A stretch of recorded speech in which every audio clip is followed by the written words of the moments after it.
नमस्कार दोस्तों, स्वागत है आपका एक बार फिर आपके अपने YouTube channel ocean of knowledge में। तो दोस्तों अब हम अगेन कंटिन्यू रखेंगे अकाउंट्स और बुक कीपिंग की जो चलाई हुई MCQs की जो सीरीज़ है उसको हम अगेन कंटिन्यू रखेंगे।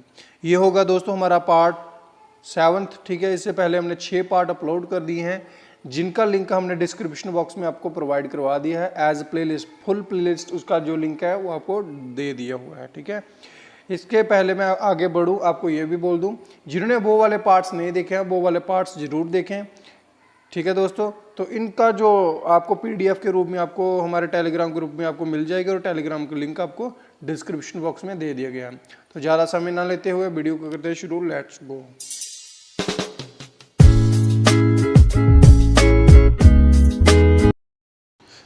तो दोस्तों हमारा आज का पहला प्रश्न है, हमसे पहले पूछा गया है पहले प्रश्न में credit balance of cash book is also called, ठीक है दोस्तों। कैश बुक के क्रेडिट बैलेंस को इनमें से क्या कहा जाता है? ए पार्ट आपका अनफेवरेबल बैलेंस, बी फेवरेबल, फिर नेगेटिव या फिर नन ऑफ दिस।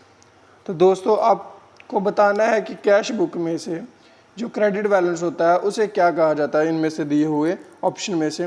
तो दोस्तों आपको बता दूं जो फेवरेबल बैलेंस होता है, पहले ही आपको क्लियर कर देता हूँ।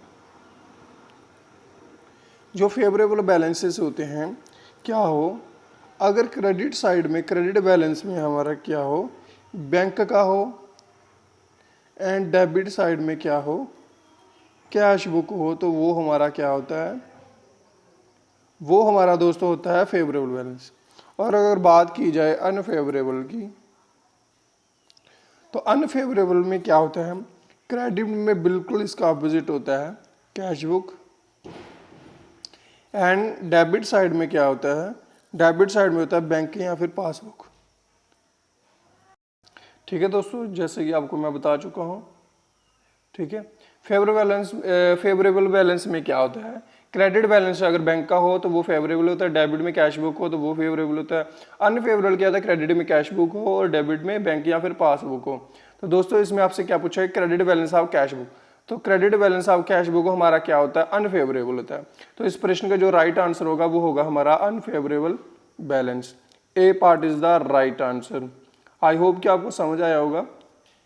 नेक्स्ट क्वेश्चन हमारा क्या है, a manager gets 5% commission on a net profit after charging such commission gross profit ₹5,80,000 and expenses of indirect nature.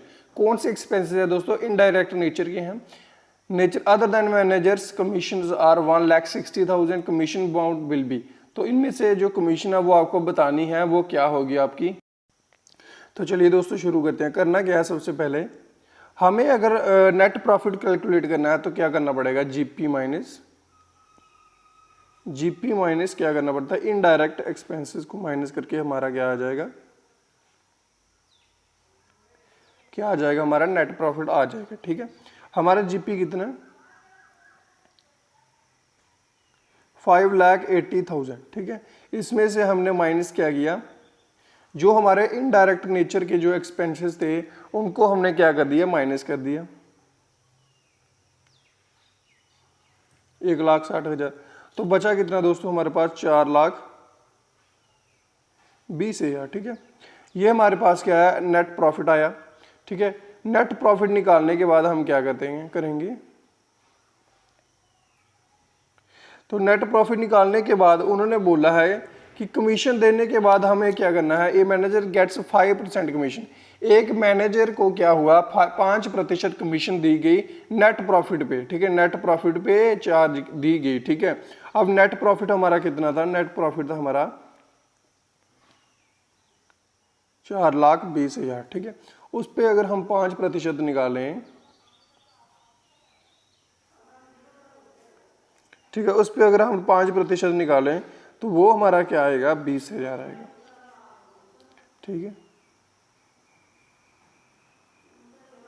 20,000 आएगा, ठीक है। अब 20,000 कैसे आएगा, पहले मैं वो भी आपको बता दूं, शायद कुछ बच्चों को वो ना पता चले। तो क्या करना पड़ेगा, 4,20,000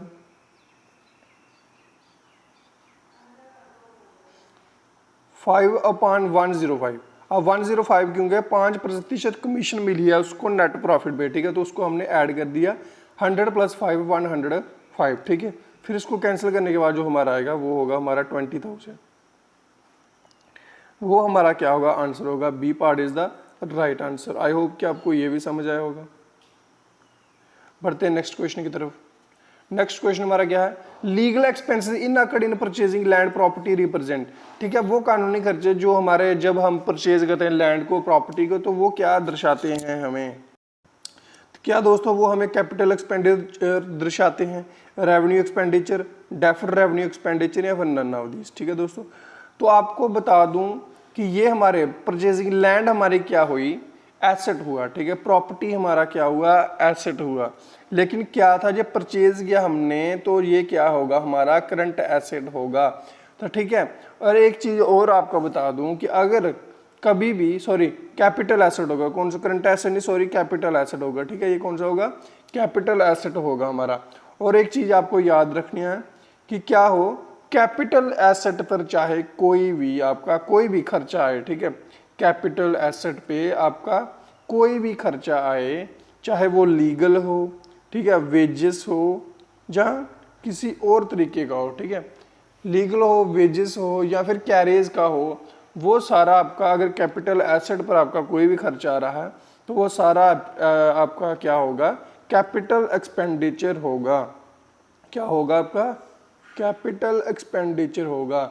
सो A part is the right answer. क्या बोला मैंने, आपको याद रखना है कि कोई भी खर्चा अगर आपका कैपिटल एसेट पे आता है, ठीक है, परचेजिंग लैंड प्रॉपर्टी, ठीक है, कोई भी खर्चा आपका परचेज पे आता है, कैपिटल एसेट पे आता है, चाहे वो लीगल हो, वेजेस हो, कैरेज हो, वो सारा आपका कैपिटल एक्सपेंडिचर में आता है। ये आपको याद रखना है। नेक्स्ट क्वेश्चन हमारा क्या होगा, अ payment for freight on raw material purchase is called. तो आपसे क्या पूछा गया कि वो पेमेंट जो आपने फ्रेट के लिए पे किया है, रॉ मटेरियल के लिए सॉरी पे किया है, ठीक है, फ्रेट को, तो वो आपका क्या कहलाएगा, तो क्या वो कहलाएगा। तो दोस्तों आपको याद रखना है, सबसे पहले तो क्या करना है कि जो फ्रेट होता है हमारा, ठीक है, फ्रेट होता है और हमारा क्या होता है, रॉ मटेरियल होता है, रॉ मटेरियल प्लस जो हमारा फ्रेट होता है, ये हमारा हमेशा कहाँ पे आता है, ट्रेडिंग अकाउंट में आता है। ट्रेडिंग अकाउंट में आता है आपका, ठीक है, कौन सा आता है, फ्रेट और रॉ मटेरियल आपके दोनों हमेशा कहाँ पे आते हैं, ट्रेडिंग अकाउंट में आते हैं। और आपको पता होगा, मैंने पहले भी आपको बता चुका हूँ, ट्रेडिंग अकाउंट में रेवेन्यू के रिलेटिंग आइटम्स जितनी भी होती हैं, ठीक है, रेवेन्यू के रिलेटेड जितनी भी आइटम्स होती हैं वो आती हैं, ठीक है, तो वो हमारी क्या होती है, रेवेन्यू पेमेंट होगी। क्या होगी, रेवेन्यू पेमेंट होगी। तो इस प्रश्न का जो सही आंसर होगा वो होगा हमारा revenue payment. B part is the right answer. Next question हमारा, सो नेक्स्ट क्वेश्चन में हमसे पूछा गया, cheque received but not deposited recorded in cash book only. ठीक है, क्या बोला उन्होंने, cheque received but not deposited recorded in. अब चेक का मतलब दोस्तों आपको एक चीज याद रखें, कहीं भी आपको चेक मिले तो कहीं ना कहीं आपको समझना होता है कि चेक का मतलब होता है सीधा बैंक, ठीक है, बैंक ही समझना, क्योंकि आप चेक कहाँ से कहाँ पे आप जमा करवाते हो, ठीक है, चेक आप जमा करवाते हो बैंक में, तो इसको सीधे तौर पे आप बैंक में भी समझ सकते हो, ठीक है। तो क्या हुआ था, उन्होंने चेक रिसीव कर लिया था बैंक वालों ने, लेकिन उन्होंने डिपॉजिट उसको नहीं किया, सिर्फ कैश बुक में उसको दर्ज कर दिया। तो इसकी एंट्री कहाँ पे आएगी, तो दोस्तों क्या कैश कॉलम में आएगी, बैंक कॉलम में, डिस्काउंट कॉलम में, या नन ऑफ दीज में। तो दोस्तों आपको बता दूं, कैश कॉलम में आपका हमेशा क्या आता है, कैश कॉलम में आपका क्या आता है, सिर्फ और सिर्फ आपका कैश ही रिकॉर्ड किया जाता है, सिर्फ और सिर्फ आपका कैश ही रिकॉर्ड किया जाता है। और bank column is the right answer होगा हमारा, ठीक है, B part is the right answer, bank column. So next question हमारा क्या होगा, carriage outward on goods sold. दोस्तों ये वाले क्वेश्चन आपके बड़े ज़्यादा मैंने डाले हुए हैं, क्योंकि ये दोस्तों सबसे ज़्यादा इंपॉर्टेंट है कैरियर्स पे, ठीक है, ये वाले बड़े ही इंपॉर्टेंट होते हैं, प्रीपेड एक्सपेंसेस वाले, प्रीपेड इनकम वाले, ठीक है, वो वाले आपके बड़े ही ज़्यादा इंपॉर्टेंट होते हैं, ठीक है। तो ये है दोस्तों आपका क्या बोला गया उन्होंने, carries outwards and goods sold, ठीक है, कैरीज आपने गुड्स सोल्ड किया, उसके बाद जो आपका खर्चा पड़े वो हमेशा आपका क्या आता है, इनडायरेक्ट एक्सपेंसेस होता है। B part is the right answer, ठीक है, इनडायरेक्ट एक्सपेंस होता है। इनडायरेक्ट एक्सपेंसेस होने क्या होता है, हमारा माल को बेचने के बाद जो हमारा खर्चा पड़े, ठीक है, वो हमारा क्या होता है, इनडायरेक्ट एक्सपेंसेस होता है। मान लीजिए आपने गुड्स भेजने हैं, कहीं किसी ने परचेज किया आपसे लेकिन उसका कैरेज आपको भाड़ा पे करना है, तो वो आपका क्या अकाउंट होगा, इनडायरेक्ट एक्सपेंसेस होगा। ठीक है, डायरेक्ट क्या होते हैं, आपने कहीं से परचेज किया, आपने सीधा सीधा याद रखना, कहीं से अगर इधर सोल्ड की जगह परचेज होता है तो फिर आपका क्या होता है, वो आपका डायरेक्ट एक्सपेंसेस होता है, ये भी याद रखना आपको। नेक्स्ट क्वेश्चन हमारा क्या होगा, expenses paid in advance is called, अगर आपने खर्चे पहले ही अपने पे कर दिए वो आपका क्या होगा, वो आपका क्या होगा। दोस्तों आपसे क्या पूछा गया है, अगर आपने एक्सपेंसेस पहले ही अपने खत्म कर दिए हैं, पे कर दिए, तो वो आपका दोस्तों क्या कहलाएगा, प्रीपेड एक्सपेंसिव। ये तो दोस्तों बिल्कुल सिंपल है, इसमें एक ही जो ऑप्शन है वो आपको सही लग रहा होगा, वो होगा हमारा प्रीपेड एक्सपेंसेस, यानी कि आपने पहले ही अपने एक्सपेंसेस को दे दिया है। और प्रीपेड एक्सपेंसेस हमारा क्या आता है, हमेशा प्रीपेड एक्सपेंसेस हमारा होता है एसेट। ठीक है, क्या होता है, हमेशा एसेट होता है सॉरी दोस्तों। और अगर इसकी जगह बात की जाती प्री रिसीव्ड इनकम की, तो दोस्तों वो होगा हमारा लायबिलिटी। ठीक है दोस्तों, आई होप कि आपको समझ आया होगा। नेक्स्ट क्वेश्चन में हमसे क्या पूछा गया है, the purchase of machinery on account would affect. ठीक है, आपने क्या किया, एक मशीनरी ली, उसका जो अकाउंट बना रहेगा उसका क्या प्रभाव पड़ेगा, increase and decrease in asset. ठीक है, एक तो आपने परचेज की है, कहाँ पे की है, ऑन अकाउंट, आपको कैश ठीक है मेंशन नहीं किया गया है, आपको बोला गया है कि आपने मशीनरी परचेज की है ऑन अकाउंट पे। अब ऑन अकाउंट का मतलब दोस्तों होता है उधार पर, क्या होता है, उधार पर आपने कोई चीज़ मशीनरी परचेज की हुई है, तो वो आपसे पूछा गया कि उसका क्या रिजल्ट होगा। ये ऑप्शन आपका है increase and decrease in asset. ठीक है, देखिए दोस्तों, आपने मशीनरी परचेज की तो इन एसेट आपका क्या होगा, इंक्रीज होगा, डिक्रीज तो आपका होगा नहीं, ये आपका ऑप्शन बिल्कुल गलत है। ठीक है, दूसरा ऑप्शन है increase in asset and decrease in liability, आपका एसेट तो क्या हो गया है, बढ़ गया, ये बिल्कुल सही है, लेकिन आपकी लायबिलिटी कम नहीं हुई है, क्योंकि आपने सिर्फ अभी उधार पे लिया है, वो आपकी टिल आपकी क्या है, लायबिलिटी ही है। ये भी आपका ऑप्शन गलत हो जाएगा। सी ऑप्शन आपका इंक्रीज एसेट, एसेट हमारा बढ़ा, जो मैं आपको पहले बोल चुका हूँ, ये हमारा बिल्कुल सही है। इंक्रीज लायबिलिटी, हमारी उधार भी और बढ़ गया, लायबिलिटी भी बढ़ गई। सो इस प्रश्न का जो राइट आंसर होगा वो होगा हमारा C part. C part is the right answer, none of these तो हो ही नहीं सकता क्योंकि हमारा सी पार्ट हो चुका है। सो नेक्स्ट क्वेश्चन हमारा क्या होगा, next question, any physical things that has money, कौन सी फिजिकल थिंग्स के बारे में पूछा कि वो फिजिकल थिंग्स जिनकी कोई मनी वैल्यू होती है। दोस्तों ये बड़ा ही आसान वैसे है, अगर आप इस क्वेश्चन को पढ़ेंगे तो आप खुद इसका आंसर दे सकते हैं। A transaction, B intangible, C goodwill and D asset. कोशिश कीजिए दोस्तों वीडियो को पॉज करके आंसर देने की, आप क्या आंसर देते हैं। तो इस प्रश्न का जो सही उत्तर होगा, क्या वो ट्रांजैक्शन होगा, नहीं होगा, बिल्कुल भी दोस्तों आपका ट्रांजैक्शन नहीं हो सकता। इंटेंजिबल एसेट आपका वो होते हैं जो आप किसी को टच नहीं कर सकते हैं, टच और देख नहीं सकते। गुडविल आपका क्या होता है, इंटेंजिबल एसेट में ही आता है, जिन्हें आप क्या करते हो, देख सुन नहीं सकते हो। ठीक है, और बचा क्या आपका एसेट, तो asset is the right answer. Asset आपको, एसेट का क्या होता है, आप देख भी सकते हो, ठीक है, टच भी कर सकते हो, तो दोस्तों asset is the right answer. ठीक है, एसेट वो चीज़ है जिसकी, एसेट वो फिजिकल थिंग्स है जिसको आप मनी वैल्यू में, जिसकी कोई मनी वैल्यू होती है और मनी में आप बाद में कन्वर्ट भी कर सकते हो। नेक्स्ट क्वेश्चन हमारा क्या होगा, तो दोस्तों हमारा 10th क्वेश्चन हमसे क्या पूछा गया है, profit and loss appreciation account is prepared by. Profit and जो लॉस एप्रिसिएशन अकाउंट है वो किसके द्वारा प्रिपेयर किया जाता है, A sole trader, B partnership firm, B C both है, A and B and D none of these. तो दोस्तों आपको बता दूं, सबसे पहले मैं आपको ये बता दूं, आपने पढ़ा होगा प्रॉफिट एंड लॉस अकाउंट। ठीक है, प्रॉफिट एंड लॉस अकाउंट आपका बिल्कुल अलग होता है, इसकी विपरीत होता है। ठीक है, ठीक है, प्रॉफिट एंड लॉस अकाउंट होता है वो आपका क्या होता है, नॉमिनल अकाउंट होता है, नॉमिनल अकाउंट होता है। ठीक है, आपका क्या होता है, नॉमिनल अकाउंट होता है। ठीक है, और उसमें क्या होता है, डेबिट साइड में आपके हमेशा आपके जितने भी एक्सपेंसेस होते हैं वो आते हैं।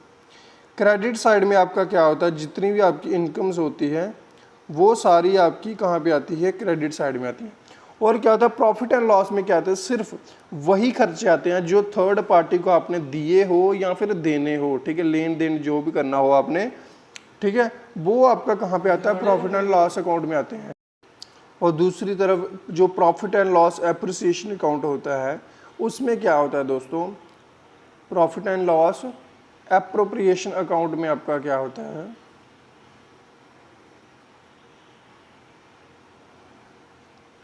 एप्रोप्रिएशन अकाउंट में आपका क्या होता है, सिर्फ वही चीज़ें रिकॉर्ड की जाती हैं जो पार्टनर से क्या करती हैं, पार्टनर से लिंक करती हैं, उसे क्या कहा जाता है, partnership profit and loss appropriation account.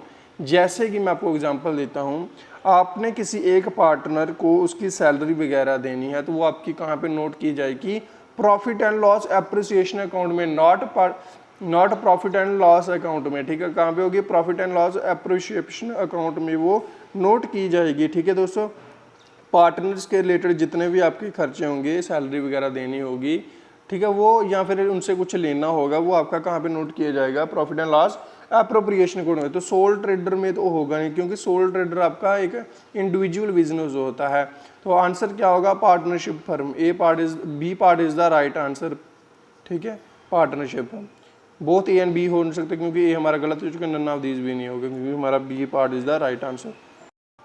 सो हमारा नेक्स्ट क्वेश्चन हमसे क्या पूछा गया, in the absence of the agreement partners are liable to receive interest of their loans at the rate of the. तो दोस्तों क्या होगा, जब आपके पास अग्रीमेंट नहीं, अग्रीमेंट माने पार्टनरशिप डीड नहीं है, तो पार्टनर्स क्या बाधित होते हैं, जो इंटरेस्ट होता है वो उनको कितने प्रतिशत पे देना पड़ता है, कितने प्रतिशत देना पड़ता है, ठीक है। तो क्या होता है दोस्तों, अगर आपके पास पार्टनरशिप डीड नहीं है तो आपका जो आपको जो परसेंटेज, जो आपको रेट ऑफ इंटरेस्ट पड़ेगा वो दोस्तों आपको क्या पड़ेगा, 6% सिंपल इंटरेस्ट। क्या पड़ेगा, 6% सिंपल इंटरेस्ट पड़ेगा आपको लोन पे, ठीक है। लेकिन कब, जब आपके पास पार्टनरशिप एग्रीमेंट नहीं है। लेकिन अगर आपके पास पार्टनरशिप एग्रीमेंट है, आपने पहले ही निर्धारित किया हुआ है कि इसने भी 10% देना है या लेना है, 20%, 15%, 2%, जितने भी आपने डीड में आपने किया हुआ है, ठीक है, डीड आपने साइन की हो तो जितना होगा आपको उतना ही देना होगा या लेना होगा। तो ये क्या होता है, जब आपकी डीड एब्सेंट होती है, आपकी डीड नहीं है, तो फिर क्या होता है, पार्टनरशिप एक्ट के अनुसार, कौन से एक्ट के अनुसार, पार्टनरशिप एक्ट के अनुसार आपको पे करना पड़ता है, ठीक है।